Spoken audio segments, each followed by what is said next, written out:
Oke, assalamualaikum warahmatullahi wabarakatuh. Selamat datang teman-teman semua. Jadi pada video kali ini saya akan mengulang pembahasan yang tadi, pembahasan soal pengetahuan kuantitatif ya. Oke, langsung aja di soal nomor satu. Jadi tadi itu poinnya adalah apa? Jadi poinnya adalah jumlah sudut pada segi n, teman-teman. Jadi kalau saya punya jumlah sudut pada segi n, jumlah sudut pada segi n itu rumusnya apa? Rumusnya adalah n min 2 dikali berapa nih? Dikali 180 derajat ya.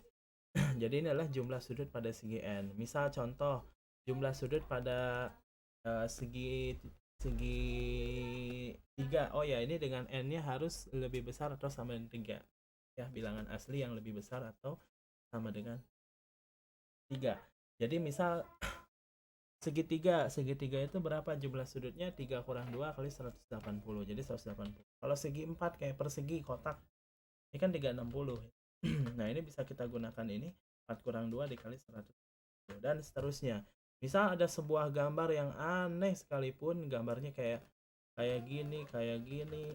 Ini berapa jumlah sudutnya gitu ya. Pokoknya hitung aja sudutnya ada berapa.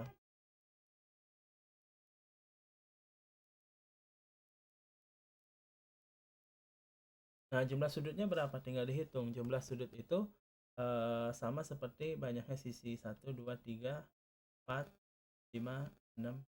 Ini segi 7. Berarti 7 kurang 2 dikali 180. Jadi jumlah sudut n-2 kali 180. Nah, dalam soal ini kebetulan poinnya adalah di sini, teman-teman. Ini sudut pada segi 5. Sudut pada segi 5 ini segi 5 nih. A. Dikatakan sudut pada la gitu ya. Jadi ini sebenarnya kalau kita lihat sudut BAC itu katanya berapa nih? 73. BAC itu yang mana? BAC itu bagian yang ini. Nah, jadi ada konsep yang namanya sudut saling berpelurus, teman-teman. Jadi kalau misalnya teman-teman punya garis yang lurus gitu, lalu di sini adalah X, maka bagian ini pasti besarnya adalah 180. Jadi bagian ini tuh pasti 180 mm. Namanya disebut sudut berpelurus. Jadi jumlah sudutnya harus 180. Sama kayak gini juga, teman-teman. Kalau saya punya BAC 73 nih, BAC ini kan 73. Ini kan berpelurus dengan ini. Berarti sudut yang ini kita bisa tahu nggak? Bisa ya. Sudut ini kita bisa tahu, atau nanti ini saya coba pindahin ke.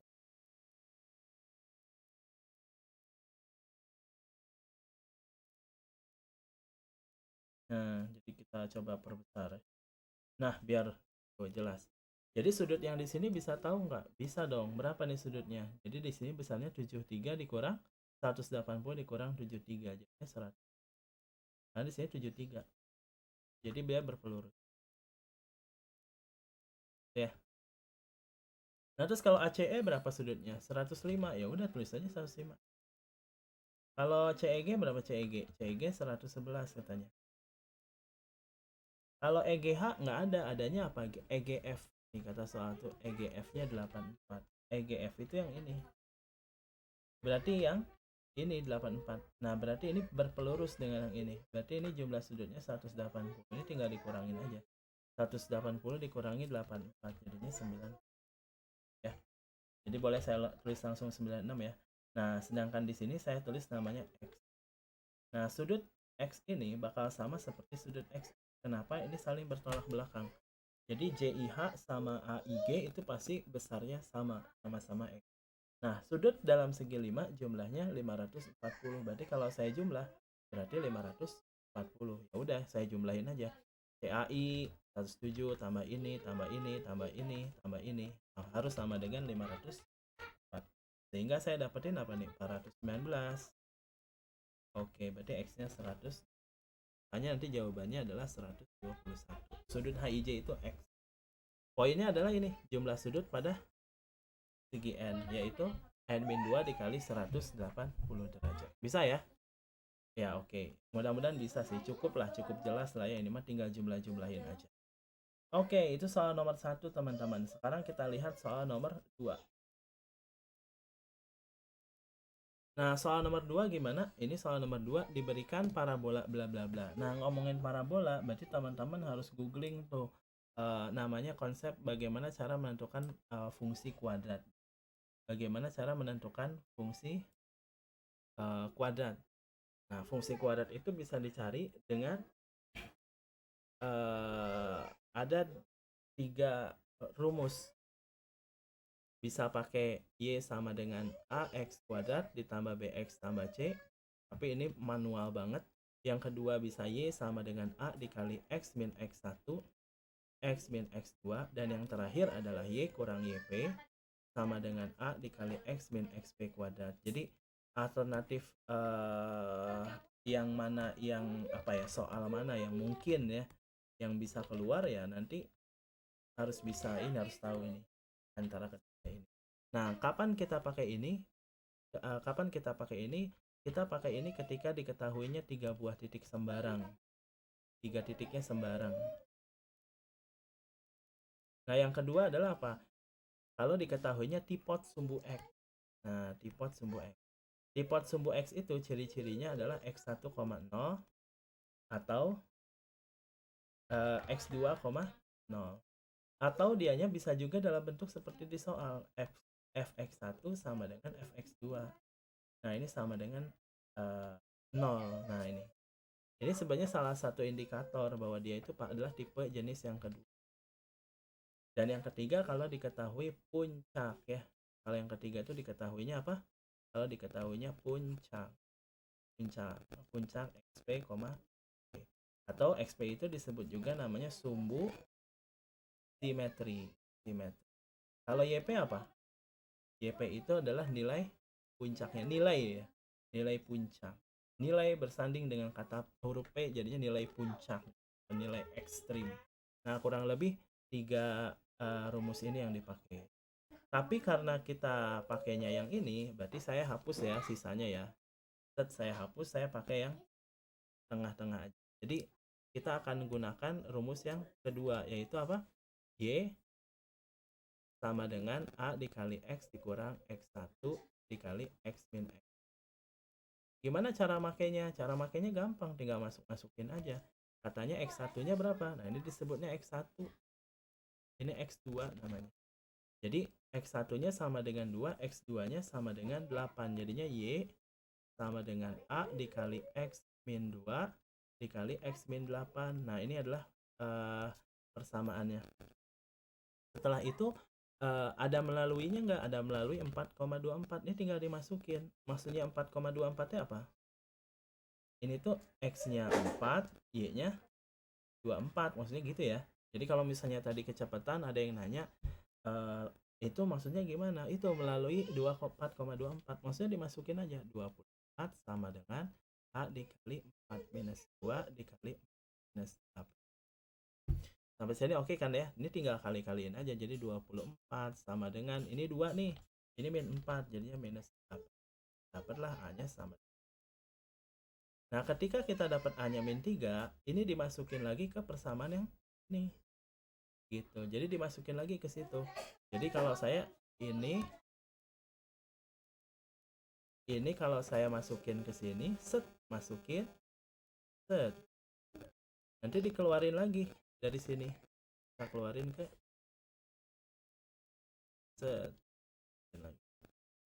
dimasukin A-nya 3. Jadi Y-nya sama dengan apa? Minus 3 dikali X min 2 dikali X minus 8. Nah, ini teman-teman bisa kaliin. Jadinya apa nih? Y sama dengan minus 3. Jadi ini saya biar space-nya ini ya, space-nya cukup. Jadinya ini kalau saya kali jadinya X kuadrat min, ini kalau saya jumlah jadinya 10 teman-teman. Kalau saya kali jadinya adalah plus 16 ya. Nah, terus saya kaliin 3 jadinya berapa? Y sama dengan, saya tulis langsung di sini, min 3x kuadrat 30x dikaliin ke sini, dikaliin ke sini jadinya negatif. Nah, jadi poinnya adalah saya punya yang namanya fungsi si parabolanya itu x kuadrat tambah b tambah c nya itu bentuk x, dimana a nya sama dengan berapa? A nya sama dengan 3 min 3, b nya sama dengan 30 dan c nya minus 8. Nah, setelah itu baru deh kita coba jawabin deh pertanyaannya. Coba kita jawabin pertanyaan. Yang pertama, parabola terbuka ke atas. Parabola terbuka ke atas, indikatornya apa? Indikatornya adalah A. Kalau A-nya sama dengan min 3 alias kurang dari 0 alias sedih, berarti gambar kurvanya itu sedih gitu. Tuh, sedih gitu. Berarti terbukanya ke atas atau ke bawah? Terbukanya ke bawah. Jadi dianya terbukanya ke bawah. Jadi kalau terbuka ke bawah ini benar salah? Salah, satu salah. Katanya parabolanya terbuka ke atas. Yang kedua parabola memotong sumbu Y negatif. Indikatornya apa? Jadi harus tahu indikator tipe memotong sumbu Y itu negatif positif adalah C. C-nya berapa? Ini C-nya berapa? Tuh, C-nya berapa? Minus 48. Ini adalah minus 48. Ini juga kurang dari 0. Karena C-nya itu negatif, berarti memotong apa? Memotong sumbu Y negatif. Berarti benar salah? Benar. Jadi pernyataan 2 benar. Nah, sekarang pernyataan ketiga.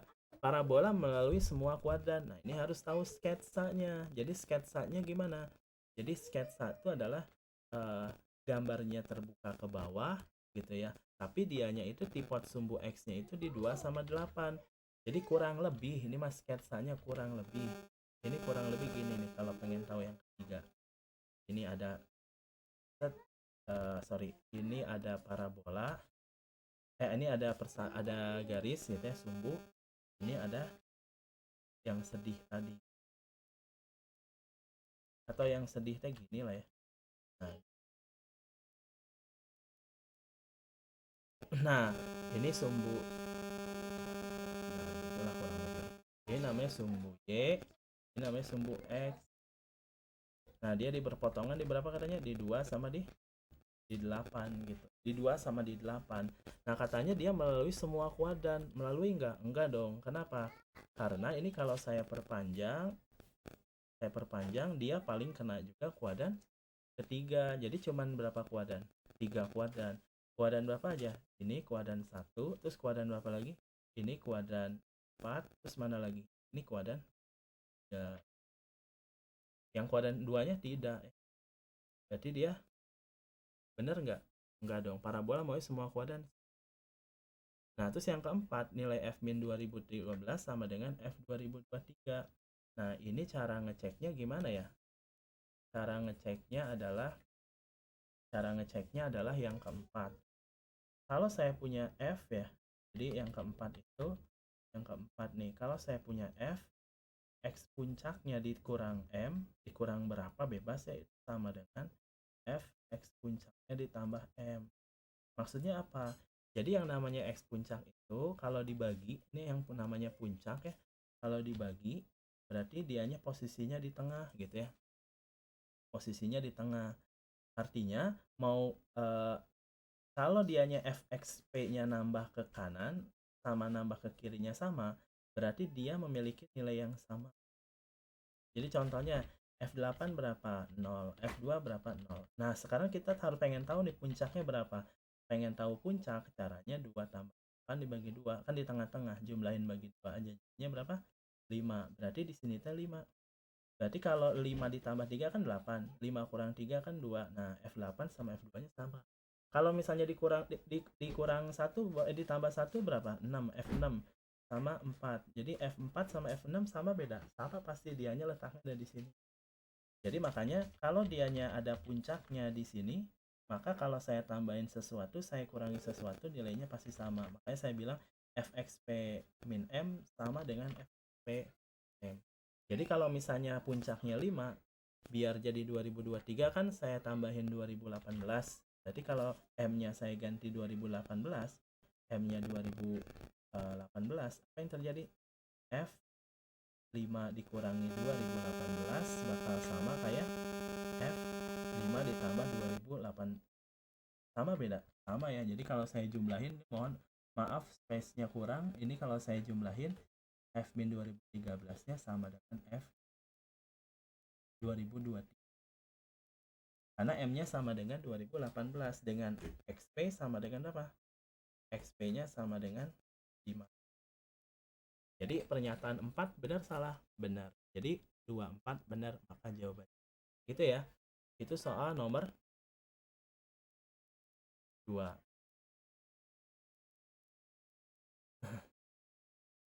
Nah, nomor 3-nya ke skip adalah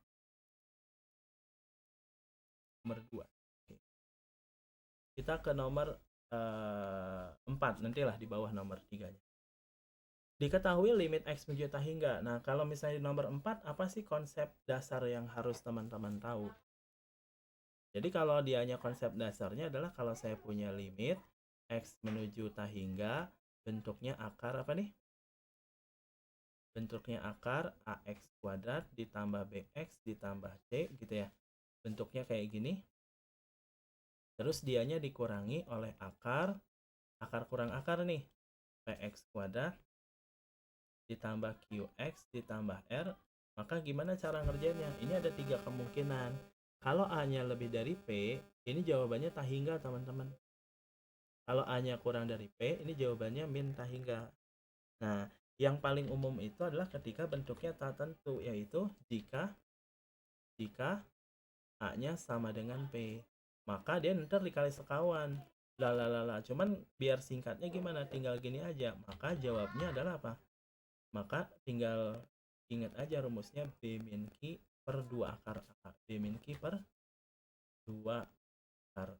Udah deh gitu. Nah, poinnya adalah syaratnya lah ibaratnya. Jadi ketika kasus ini itu adalah syaratnya adalah jika A-nya sama dengan P, maka jawabnya adalah ini. Jadi yang perlu diingat, maka ininya dulu yang harus dipenuhi, baru maka jawabnya. Bisa ya? Nah, seperti contoh, kalau saya punya soal kayak gini, atau contoh dulu aja ya, contoh deh. Jadi kalau saya punya limit X menuju tak hingga, misal akar gitu ya, misal berapa ya, 9X pangkat 2 ditambah 10 misal gitu ya, 10X ditambah 1 dikurang akar 9X pangkat 2 ditambah 5 misal gitu, contoh aja. Nah, misal ada soal kayak gini, nah atau ditambah 5X bolehlah ditambah 5 misal gitu. Nah, saya punya soal kayak gini. Ini kan karena A-nya sama dengan P. Karena A-nya sama dengan P, maka boleh pakai ini. Oh, sama A-nya, maka boleh. Tinggal jawabnya tinggal apa? Oh, berarti jawabnya sama dengan 10. B-nya ini, I-nya ini berarti kurang 5 per 2 akar A-nya 9. Ini A-nya. Gitu. Udah, ini mah nggak guna, teman-teman. Nggak guna. Ya, jadi berapa nih? 5 dibagi 6. Udah deh beres. 5 dibagi 6. Bisa ya? Nah, sekarang kita akan aplikasikan di soal yang ada di soal nomor 4. Ini mau saya hapus aja ya. Atau ini kita perkecil aja deh. Nah, gitu ya. Kita perkecil, masih kebaca lah. Oke, nah sekarang kalau ada soal kayak gini gimana? Ini ada soal, saya coba tulis. Berarti dianya limit X menuju tak hingga dari apa? Akar dari apa? AX pangkat 2. Jadi di sini teh AX pangkat 2 ditambah 12X ditambah ya, dikurang akar dari 4X kuadrat. Kenapa? Karena bentuknya harus akar min akar, sedangkan di sini 2X-nya tidak dalam bentuk akar. Berarti harus diapain? Ya, kalau saya tanya 4 tuh akar berapa? Akar 4 kuadrat gitu kan. 7 itu sama dengan akar berapa? Akar 7 kuadrat kan gitu ya. Jadi kalau saya punya 2X tuh akar berapa? Akar 2X yang dikuadratin alias jadi 4X kuadrat dengan syarat X-nya harus positif karena menuju tak hingga kan pasti positif ya. Berarti ini kalau yang namanya 2X boleh saya ganti jadi apa? Akar 4X kuadrat. Jadi akar 4X kuadrat. Cuman kan sepi banget ya ini. Ya udah saya tambahin aja 0X tambah 0 gitu. Karena bentuknya itu kalau persamaan kuadrat itu kan AX kuadrat tambah BX tambah C. Atau kayak yang ini bentuknya adalah PX kuadrat tambah QX tambah R. Jadi kalau cuman PX kuadrat doang agak sepi lah gitu ya. Jadi biar nggak sepi-sepi banget saya kasih angka 0 lah gitu kan. Nah, ditambah apa soalnya? Ditambah B sama dengan. Nah, agar soal ini terdefinisi di C, maka hal yang pertama kali harus dilakukan adalah menyamakan antara A sama P. Masih ingat nggak tuh? A-nya sama dengan P. Jadi ini disamain dulu. Berarti A-nya sama dengan 4 gitu. Ketika A-nya udah sama dengan 4, baru deh boleh. Berarti jawabannya C itu sama dengan apa? Boleh nih. Ketika A-nya sama dengan 4, baru nih Jadi ini tuh syaratnya harus dipenuhi dulu ya. Jadi ini syaratnya. Syaratnya apa? Syaratnya yaitu A-nya sama dengan. Jadi ini yang harus dipenuhi dulu. Nah, setelah itu apa yang harus dipenuhi? Baru jawabannya. Nah, jawabannya gimana? Jawabannya sama dengan C, yaitu C itu gimana cara dapetinnya? 12 min B min Q, berarti 12 min 0 per 2 akar A. 2 akar A-nya berapa? 2 akar A, jadi berapa 2 akar A-nya? Sorry, ini ditambah B ya. Tambah B. Jadi B ini nggak perlu dimasukin ya. Kayak tadi ada yang bertanya, boleh nggak B-nya dimasukin? Boleh. Jadinya gini, min 2x plus B itu kalau mau digabung jadinya min 2x min B karena dianya harus difaktorin dulu. Nah, baru nanti dianya diakarin, abis itu dianya dikuadratin. Boleh banget. Cuman nanti jadinya ribet gitu ya. Makanya kalau saya biasanya kalau ada soal kayak gini, B-nya diamin aja, taruh aja. Nanti B-nya pindahin ke ruas kiri, maka saya bisa dapetin CB kurang B itu sama dengan apa?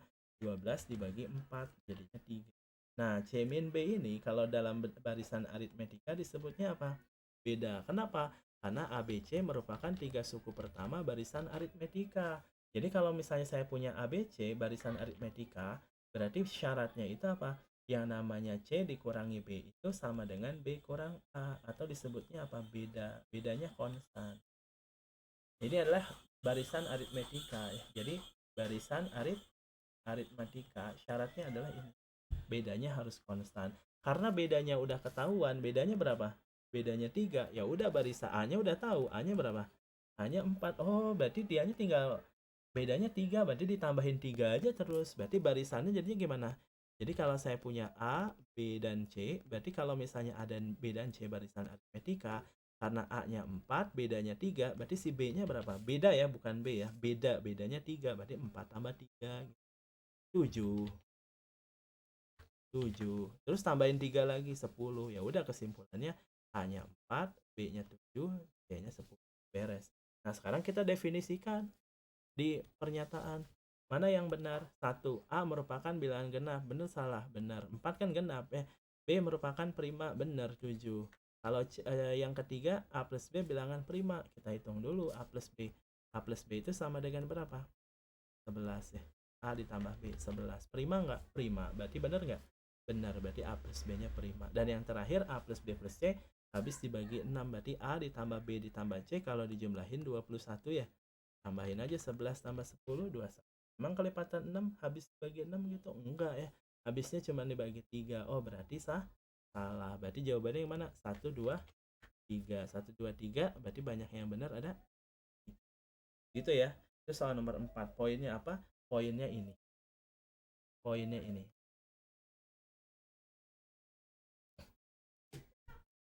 Sip. Aman ya. Jadi syaratnya A sama P-nya harus sama dulu, baru bisa dijawab. Oke. Sip. Nah, selanjutnya yang terakhir adalah ada yang ke nomor 3 ya. Nomor 5 dulu. Nomor 5.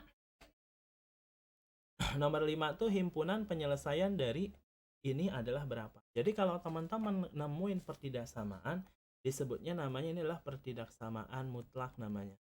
Pertidaksamaan mutlak. Khusus bentuk-bentuk pertidaksamaan mutlak gitu ya. Mutlak dianya mutlak fx misal kurang dari atau lebih dari ya, sama dengan mutlak gx. Nah, ini ada mantranya. Apa mantranya? Jadi sebenarnya dia dikuadratin teman-teman. Cuman kalau dikuadratin ya dikuadratin sebenarnya. Cuman ya biar simple saya pakai mantra aja. Mantranya diapain? Jumlahin, kurangin. Mantranya jumlahin, kurangin. Maksudnya gimana? Jadi si fx-nya tinggal jumlahin aja sama gx. Dikali fx-nya dikurangi sama gx. Dikali ya. Nah, terus tandanya ngikutin. Kalau lebih dari, kalau kurang dari, kurang. Beres deh. Jadi kalau ada soal kayak gini tinggal pakai mantra ini. Jumlahin, kurangin. Jumlahin, kurangin. Nah, itu mantranya. Jumlahin, kurangin. Udah gitu. Namanya disebut pertidaksamaan mutlak. Nah, seperti di soal. Jadi di soal yang nomor 5 ini gimana? Jadi kalau saya punya harga mutlak 2x plus 1, Ya gitu ya, kurang dari harga mutlak X plus 5. Berarti langkahnya diapain? Jumlahin, kurangin gitu. Ingat aja mantranya. Apa mantranya? Jumlahin, kurangin. Berarti kalau saya jumlahin jadi berapa? 2x plus 1 ditambah ya. Ditambah x plus 5 dikali 2x plus 1 dikurang x min 5. Nah ini tuh kurang dari 0. Karena tandanya kurang dari. Nah selebihnya adalah seperti pertidaksamaan bentuk rasional ataupun bentuk polinom. Jadi pastikan ruas kanan 0, setelah 0 udah 0 tinggal difaktorin. Jadinya adalah 3x ditambah 6 dikali berapa? X dikurangi. Nah nanti dicari pembuat nolnya. Pembuat nolnya minus 2 dan pembuat nolnya apa? Dibikin jadi 0 akar. Terus digambarkan di garis bilangan. Berapa aja titiknya? Minus 2 yang kecil, 4 yang positif, negatif, positif. Berarti yang diambil yang kurang dari. Beres deh. Ya udah ini doh. Gini. Berarti ini adalah himpunan penyelesaian, yaitu adalah min 2 karena daerah tertutup. Cara jawabnya kayak. Nah ini akan setara dengan A kurang dari X kurang dari B. Kata soal. Sehingga nanti A-nya sama dengan berapa? Negatif 2 dan B-nya sama dengan berapa? B-nya sama dengan 4. Yang ditanya A plus B. Oh, udah tinggal jawab. Gitu. Jadi jawabannya yang mana? Jawabannya yang C. Gitu deh teman-teman. Gampang kan ya? Jadi gampang kalau teman-teman udah megang kata kuncinya pasti bisa. Nah, sekarang kalau yang nomor 3 gimana?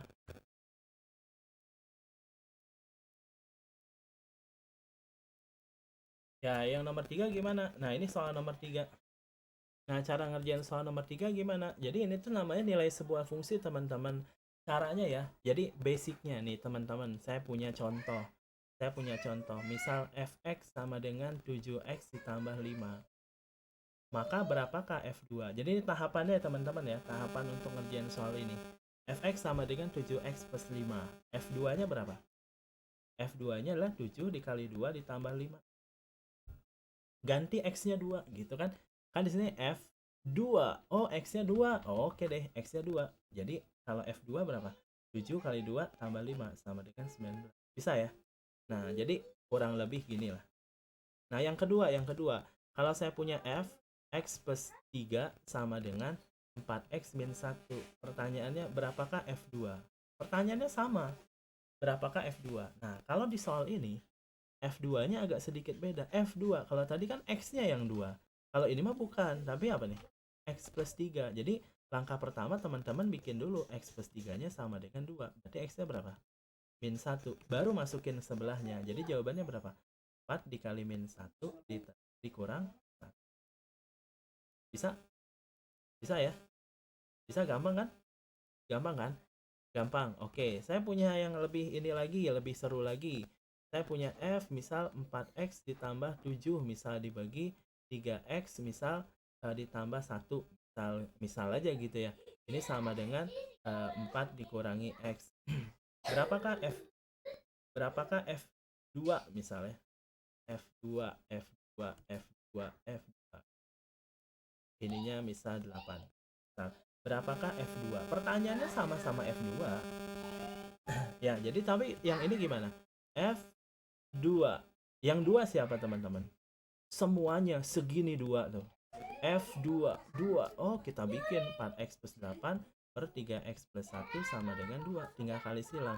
4X ditambah 8 sama dengan 6X.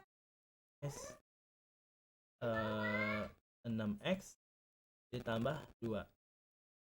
Terus nanti pindahin jadinya apa? Pindahin 6 lah ya. Sama dengan 2X, nanti X-nya sama dengan 3. Baru dimasukin X-nya 3. Berarti jawabannya berapa nih? 4 dikurangin. Bisa ya? Bisa ya? Gampang kan? Gampang. Coba sekarang saya pengen nanya lagi. Nah, saya punya F inverse misal ya. 4 dikurangi X sama dengan 7X ditambah 1. Misal gitu. Saya punya soal kayak gini. Pertanyaan saya, berapakah F1? Sorry ya. Pertanyaannya berapakah F2? Ini jangan misal gini deh. F2 adanya. Oke. Nah, pertanyaannya sama kan? Pertanyaan F2. Jadi kalau pengen nyari F2 gimana? Ada fungsi F nggak di soal? F2 kayak tadi, fungsi F nggak ada, adanya F inverse. Nah, F inverse ini harus pindah, teman-teman. Jadi yang namanya F inverse ini harus pindah dulu ke sana. Jadinya F. Jadi biar nggak ada inverse-nya. Karena kita pengen nyari F2, jadinya 4 min X sama dengan pindah F 7X plus 16. Nah, sekarang kita nyari apa? F2. Caranya saya tadi. F2. Yang 2 siapa? Semuanya 7X plus 16 sama dengan 2. Jadi 7X sama dengan minus 14, berarti X-nya minus 2. Masukin ke sini jawabannya. Udah 4 dikurang negatif 2. Udah, ini jawaban. Bisa ya? Bisa ya? Jadi kalau misalnya yang ditanyanya nggak ada, ya pindah-pindahin aja. Adanya F inverse, adanya F. Ya udah pindah-pindahin. Sama kayak ini. Jadi ini tuh gini caranya. F komposisi F kurung inverse 2A plus 3 sama dengan 1. Kalian pengen nyari A-nya. Berarti yang pindah siapa? Ini pindah. Pindah kemana? Pindah nih semua. Fungsinya pindah ke sebelah kanan. Bisa ya? Jadi kalau fungsinya ke sebelah kanan jadi apa? 2A ditambah 3 sama dengan F komposisi F1. Berarti teman-teman harus nyari F1 dulu. Gimana cara nyari F1? Kita lihat dari sini. Nah, kita lihat di sini.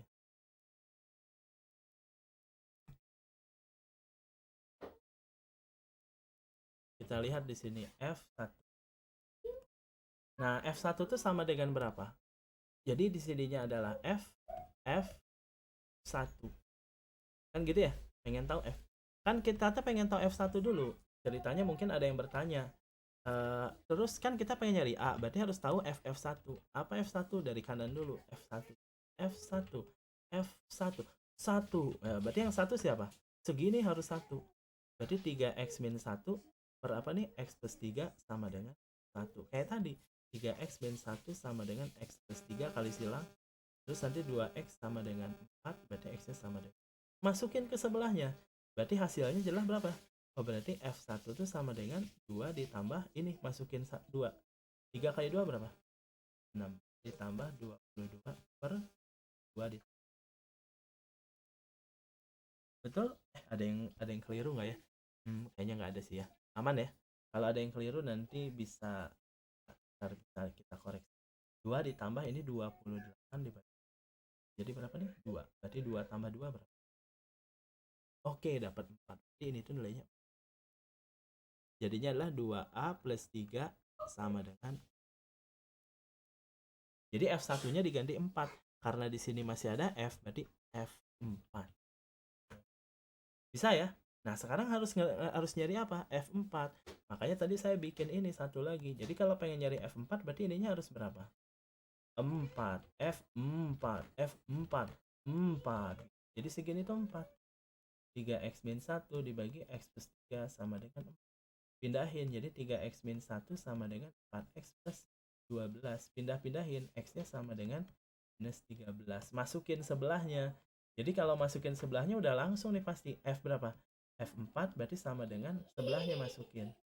2 ditambah min 39 tambah 22 ya. Dibagi min 13 tambah 12. Jadi berapa tuh? 2 ditambah minus 17 dibagi 4. Jadinya adalah 2 plus 7. Jadi berapa nih? 19. Oh, berarti nilai ini. Berarti jadinya 2A plus 3 sama dengan 19. 2A-nya sama dengan 16. Maka A-nya tinggal dibagi. Jadi dapat jawabannya mana? Oke gitu.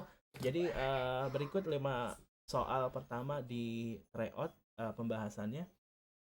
Semoga jauh lebih paham ya. Dan bisa diulang-ulang kalau misalnya teman-teman dirasa perlu pengen ini tadi kenapa seperti ini, kenapa seperti itu, teman-teman bisa ulang ya. Kalau ada pertanyaan sekiranya memang ada yang perlu ditanyakan lebih detail, silakan komen di kolom komen. Sekian dari saya, sampai ketemu lagi di next 5 soal berikutnya. Wassalamualaikum warahmatullahi wabarakatuh.